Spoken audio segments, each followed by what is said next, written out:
Hola, bona tarda, benvingudes a totes les persones que sou aquí. Primer de tot, volem fer en nom de la companyia, el grup de teatre Sense Dormir, un agraïment a totes les persones que ens han ajudat i que el dia passat ni ens en vam recordar de dir-ho. Els tècnics de so, el Lluís Valls i en Pau Torres, que ens han donat una tranquil·litat perquè sempre deien sí, tot es pot fer, tranquils, i ens han ajudat. L'Ajuntament, la Concòrdia, que és casa nostra, però ens ha donat suport, agraïm també l'ajuda i la línia directa que han tingut amb la Concepció. A la gent del poble, que també ens han ajudat, en Carles, l'Elisenda, l'Òscar i molts altres. I el que farem ara és un monòleg de la Víctor Català que es diu Les cartes. Aquest monòleg, si és un monòleg, és un personatge, és la Madrona. Però nosaltres aquest personatge l'hem dividit en 4 veus. Són 4 dones, 4 actrius, que cada una ja anireu veient, que ens donen una mica aquesta versió de la Madrona. Hem incorporat també 2 personatges que només s'expliquen, però nosaltres els hem incorporat, que són la Pepa i en Quel. O sigui, seria com nosaltres hem fet una versió. Finalment, dir que la Víctor, durant tota la seva vida, va recollir cançons populars, dites i expressions del poble, que per ella era el seu mestre, quan deia, d'aquí has après, del poble. I és per això que comencem i acabarem amb en Carles San José, que ens cantarà al començament una cançó popular de l'Escala i al final també una cançó popular, però en aquest cas recollida aquí a la Bisbal de la boca de la seva àvia. A la funció també incorporem música, hi haurà en Jordi Gasull i l'Ignasi Hernández, que ens canten una cançó també de l'Escala. I sense més preàmbuls, que m'estic enrotllant molt, comença en Carles San José.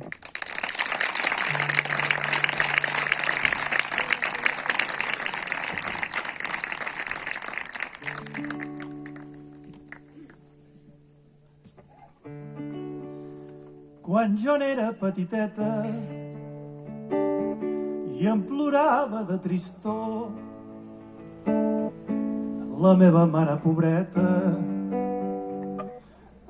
m'encantava una cançó.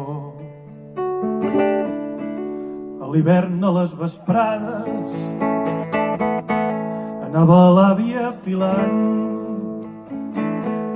me'n contava unes rondalles d'una bruixa i un gegant. Ja no fila, ja no l'àvia, tampoc sento a bressolar. La mare tampoc no canta i ben lluny me'n vull anar. Allà dalt a les muntanyes a sentir cantar els ocells, me'n tornaran l'alegria i jo cantaré per ells. Tam-pa-tam-tam, tam-pa-tam-tam, tam-pa-tam-tam, pa-tam-tam, tam-pa-tam-tam, tam-pa-tam-tam, tam-pa-tam-tam, pa-tam-tam, tam-pa-tam-tam, tam-pa-tam-tam, tam-pa-tam.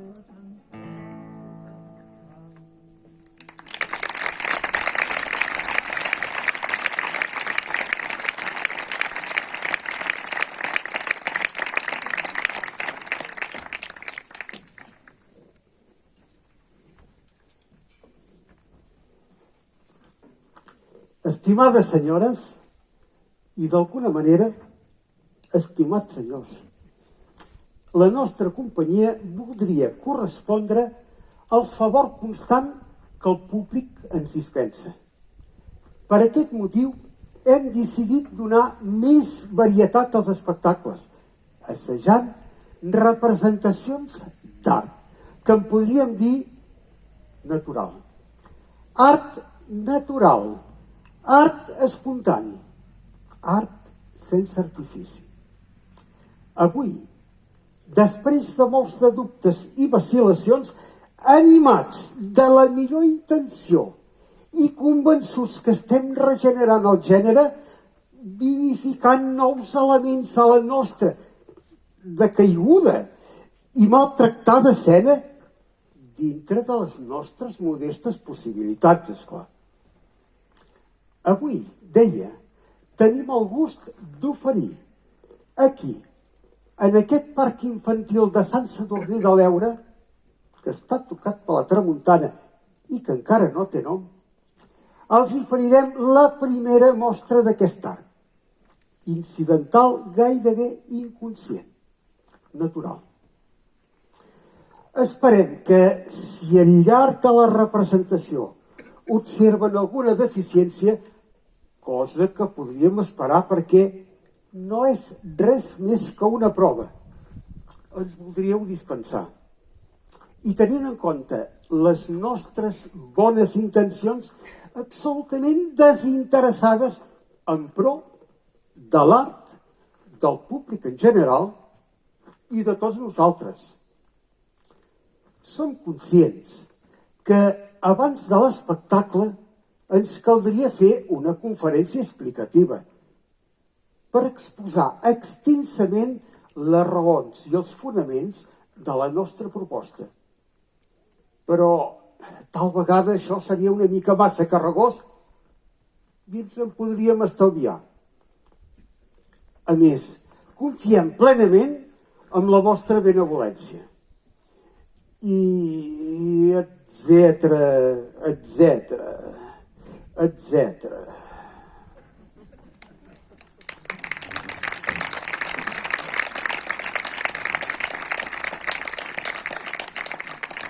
Bé, doncs comencem. Madrona! Què mana? Entri, entri. Jo tinc de començar? Quan vulgui. I on tinc de posar-me? Allà on li vingui millor. Vostè mateixa. Miri, aquí té una cadira per si té ganes de seure. Moltes de gràcies, però ja n'estic feta a tenir-me sobre els petges. Ei, vostè, ja se'n recordarà de picar quan siga l'hora? No es preocupi que jo ja m'encarrego d'avisar-la. Vostè mateixa. Santa nit tinguen, senyors i senyores. Vull dir que ja aquest noi es deu d'haver explicat de lo que es tracta. Una servidora es diu Madrona, per servir-los. I encara que estigui aquí, no és pas còmica, ni res que se li assembli. Una servidora és una dona de bé, una dona de sa casa, que no n'ha vistes de més fresques, com qui diu, que fer la comèdia. I enraonable de citats perquè s'enriguen los badocs, com fan tantes d'altres. No, senyores, no. Que si al teatre tan sols hi he posat los peus 3 vegades en tota la meva vida.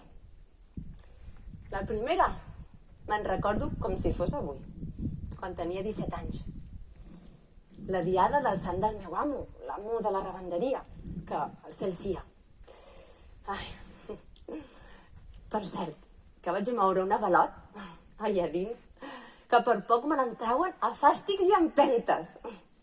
S'afigurin que jo, que no les havia vistes mai, aquelles coses, m'estava tot encantada, mirant una còmica, que duia les mitges a garró, així baixades, de lo despistada que anava. Quan vet aquí que engeguen 6 o 7 escopetades de canó sense avisar ningú. Jo, que començo a xisclar. Oh! I m'aixeco. M'aixeco tota esparverada per fugir, que si sé per on se passa, Déu sap on hauria anat a parar. Me pensava que hi havia algun rebombori allà dins, que hi havien entrat els soldats o la justícia. Lo cas és que tothom va girar-se a mirar-me a mi, en comptes de mirar la comèdia.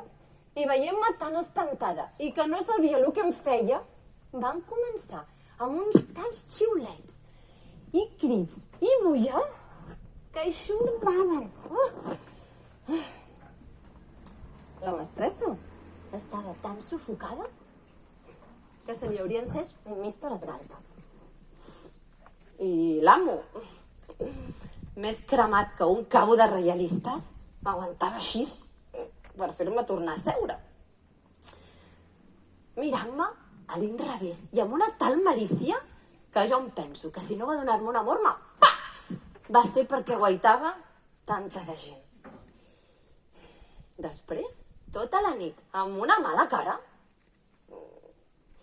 i en arribant a casa em van clavar una lletania de més d'una hora de durada, venint-me a dir que les bèsties tan sols estaven a la cort. Això de bèsties anava per mi, saben? I que mai més m'adoria a lo teatro ni en cap banda on hi haguessin persones amb coneixements naturals.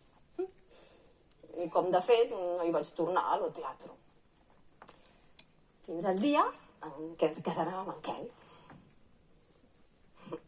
Era una tarda en un teatre que en deien l'Odeon, un teatre de l'antiguitat, que ara ja no hi és, perquè van tirar-lo a terra ja fa temps, i que em va saber greu la veritat que l'espatllessin.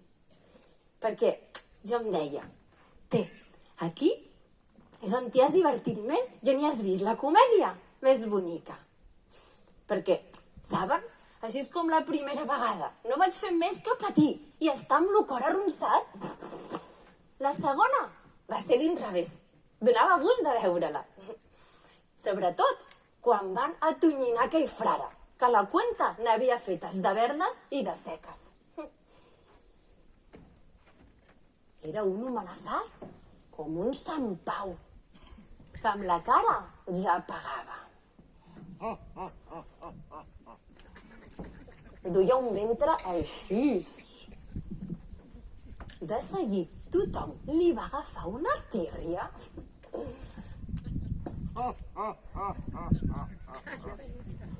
En Quel, que ja l'havia vista una altra vegada, aquella comèdia, i que ja sabia el que havia de passar, duia les butxaques proveïdes de taronges. I no sé quina una em va dir, o em va fer l'ofrara, a les acaballes, que no li va xocar en Quel, i ell que sí, que s'aixeca. Agafa una taronja i me li tira entre cap i coll. Una vegada per aquí, jo et donaré a tu. I d'aquella una altra. Fora! Fills meus, la gent. Allò va semblar un cop de corneta. De totes bandes me'l van apedregar a l'ofrara. I ell que sí, veient-se la cosa mal parada, que va per fugir. En Quel, que li endivina l'intent, clava-li una altra taronja tan de dret Ara sí que et donaré. que li va patant aquest costat de front, amb un llac que es va sentir de tot el teatre. I el frare? De tomballons. I quan va tornar a treure el nas, duia una gossoga així de grossa. Tan grossa com la mateixa taronja que li havia feta. I fills meus, la gent, tothom s'estava dret i amb uns picaments de mans en Quel, perquè l'havia sapiguda tan ben encertar.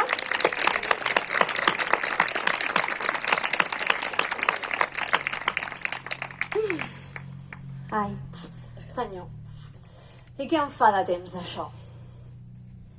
I avui és la tercera vegada que hi vinc a lo teatro, però no pas amb l'alegria de llavors del casament. Però ja ho diu lo ditxo. Per guanyar-se la vida honradament s'han de fer tots els papers de l'auca. Que si una quan neix s'avingués a reflexionar sobre tots els passos en què s'ha de veure, ni el voldria conèixer, aquest món. Però què hi farem?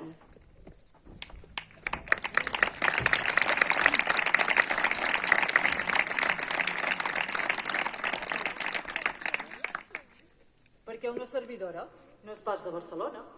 És filla de Vilafant, allà a la vora de Figueres, per servir-los.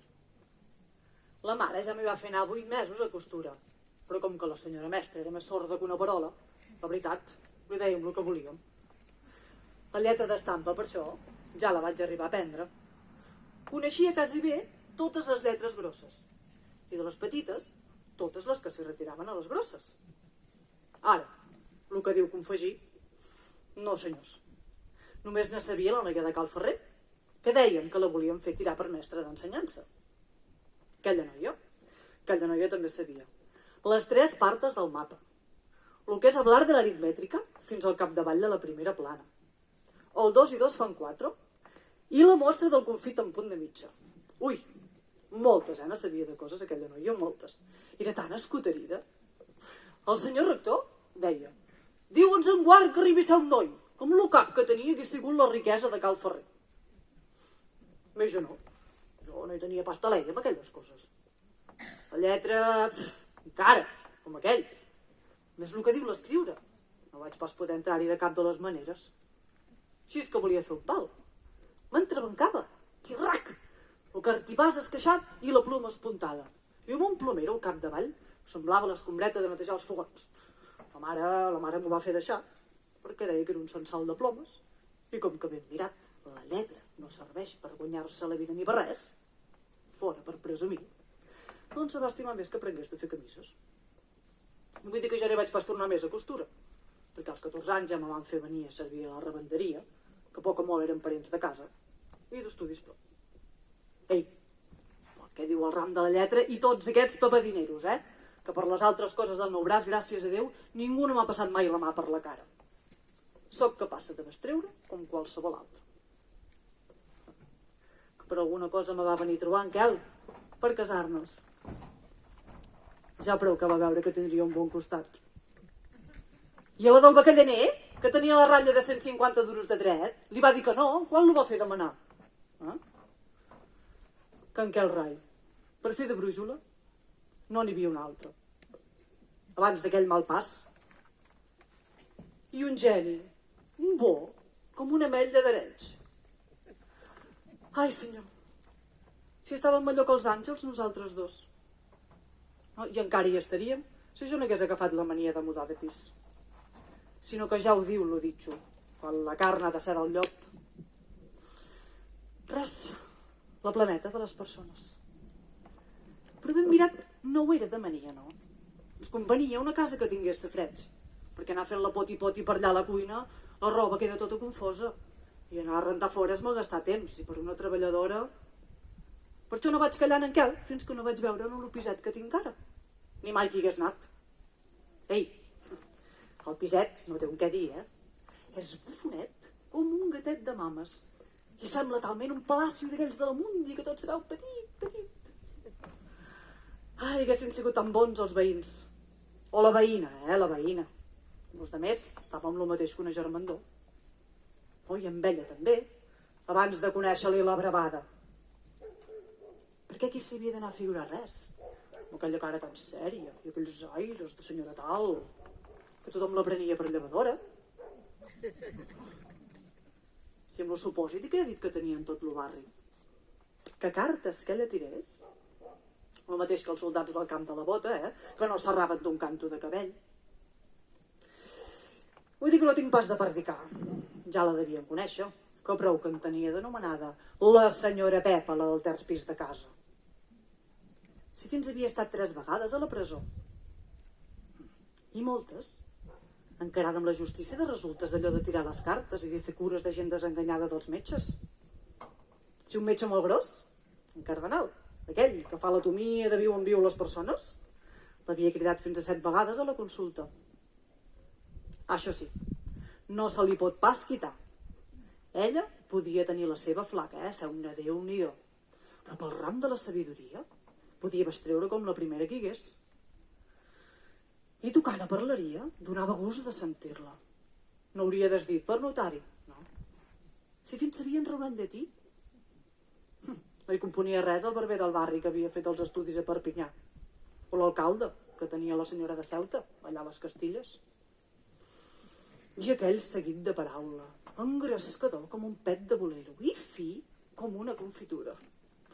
Jo no gosava ni blaixar davant d'ella. I això que semblava que li hagués donat bresques. Tot era la Madrona pel seu dir. Quan ens trobàvem a l'escala, no se'm descuidava mai de preguntar-me pel meu home. Igual que dues senyores quan se fan visita. Per això li tenia jo aquell respecte, que no el puc ni comparar. Tant de respecte, que quan lo del meu home, en tot i ser ella, el primer que me va acudir al pensament, no hauria gosat pas mai dir-li res, si no hagués dut la conversa.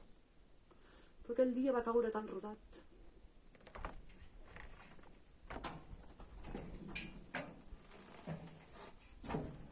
No ens topem baixant l'escala.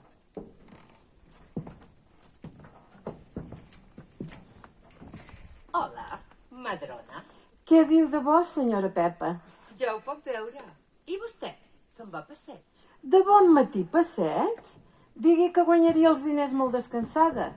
Me'n vaig a fer dissabte a casa d'en Marcelino, que és al capdavall del Passeig de Gràcia.